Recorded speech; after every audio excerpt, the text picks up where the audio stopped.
বন্ধুরা, ছাদেতে শখ করে টবেতে গাছ লাগিয়েছেন।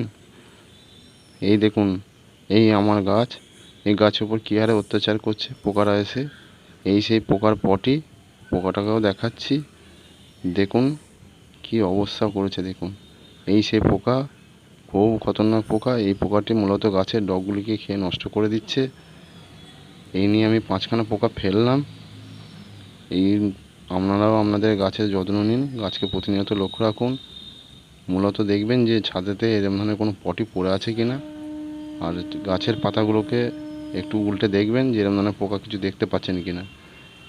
এ কিন্তু গাছের ডগগুলিকে খেয়ে পুরো গাছগুলোকে নষ্ট করে দেবে। এই দেখুন কেমন ডেঞ্জারাস পোকা। দেখুন দেখুন খুব সাবধানে এই পোকার থেকে। বন্ধুরা, এই পোকা থেকে খুব সাবধানে থাকুন, আপনাদের গাছকে বাঁচান। গাছের প্রতিনিয়ত লক্ষ্য রাখবেন, বিশেষ করে এরকম পটি পড়ে আছে কিনা এটাকে মেনলি দেখবেন। ধন্যবাদ আপনাদেরকে।